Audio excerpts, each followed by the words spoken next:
Madam President, a headline in the Hill today reads, quote, "Budgets everywhere, but not a single one has the votes to pass," close quote. Well, that's not exactly correct.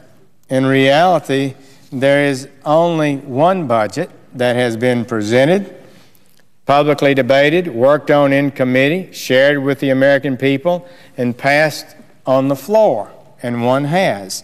And that is the budget of the Republican House. Paul Ryan led the fight on that, and it is a courageous, serious budget that would restore fiscal sanity and prosperity to this nation. By contrast to the House, there still is no Senate Democratic budget. The budget is set up to be passed by a simple majority, and the majority party has the responsibility and always does, sometimes meet it, sometimes not, present a budget. So no action has even been scheduled in the Budget Committee. No plan has been shared with the American public, and no resolution has been brought up for a vote. In fact, it has been 742 days since the Senate passed a budget. 2 years.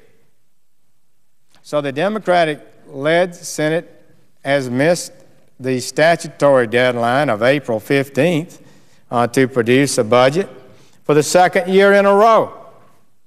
In fact, as a statutory requirement, the committee start its work by April 1st. We haven't begun it yet now, well into May. So is there any wonder that this country is in a financial crisis, that we're not containing spending when we don't even have a budget? We didn't even bring one up to the floor last year. Majority Leader Reid chose not to bring a budget to the floor for debate, even attempt to pass a budget. Mr. Erskine Bowles, the man chosen by President Obama to head the Fiscal Commission, President Obama himself established, told us that, along with Alan Simpson, his co-chairman, that this nation has never faced a more predictable financial crisis. We're heading right to it.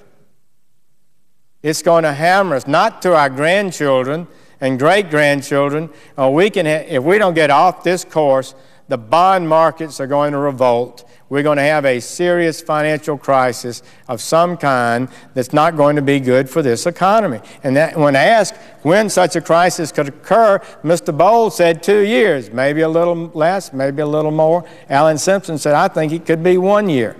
So these are our independent people who love America. They're warning us we need to take action now. And the President's budget simply doesn't get it. Now, as we know, Budget Chairman Senator Conrad has been meeting privately with his Democratic caucus that's been in the press to try to finally bring some sort of budget forward. And the Democrats apparently have been unable to do so, from the reports we see, because the big spenders in their caucus cannot support a plan that would actually get the job done and put us on a sound financial path, and they can't produce a plan that will withstand public scrutiny, apparently, that the American people would support. So here's an excerpt from the Hill. Quote, Reid said Senator Conrad presented to the Democratic caucus a 50-50 split when asked about the preferred ratio of spending cuts to tax increases. Conrad has moved his budget proposal to the left in order to gain the support of Senator Bernie Sanders, an outspoken progressive on the budget panel, close quote. You know, progressive is a new word they're using now for big government types. They think they want to take more money from the American people because they believe they know how to better spend it than the American people who earned it. They want to take it and spread it around the way they want to spend it. Well, this is a remarkable turn of events, I've got to say. It's particularly stunning because the President's budget, repudiated for its dramatic levels of spending and taxes, claimed that there was a 3-to-1 ratio of spending cuts to tax hikes.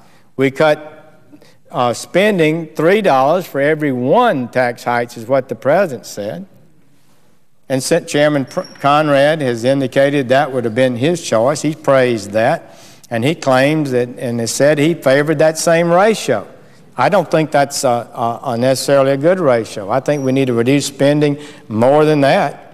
Taken literally, what this means is that Senator Conrad has, in a fundamental respect, moved his plan to the left of the President and the Fiscal Commission, which also proposed a plan that actually did reduce spending $3 for every one in tax increases, or pretty close to that, pretty fairly in their numbers without gimmicks, came close to achieving that, not quite, but it came close to. The President's budget was so gimmicked that it really did not achieve $3 in spending cuts for every one of tax increases. It did not. It wasn't correct for him to say that.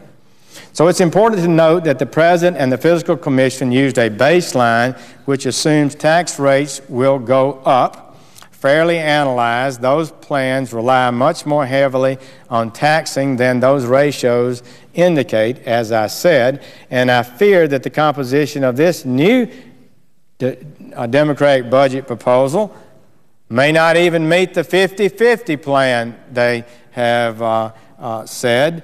Now, there's also a question of economics. Our committee has conducted an exhaustive survey of available research which conclusively shows that debt reduction plans that rely equally on saving money, reducing spending, and raising taxes are far less successful and result in far weaker economic growth than those plans which rely on cutting spending. We will release a white paper very soon that will share these findings with my colleagues and with the country. It's very important that we understand this. What history is showing to us is that when you reduce spending, you get more growth and more prosperity than increasing spending and increasing taxes. Here is what some of is one example of the many studies that we analyzed and that will be released soon. This is a Goldman Sachs study by their analysts Ben Broadbent and Kevin Daly. The report resulted from a cross-national study of fiscal reforms that, quote, in a review of every major fiscal correction in the OECD, that's the Organization of Economic Cooperation and Development, that is the world's most developed economies.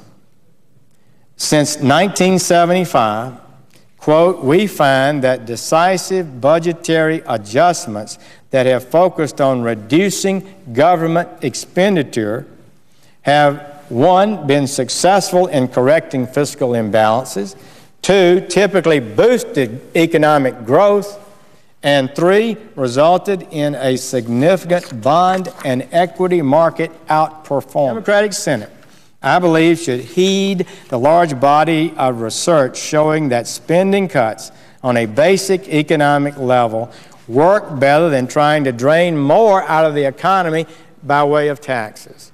In other words, the Senate should produce a budget based on facts. They should produce a budget that grows the economy, that imposes real spending discipline on Washington.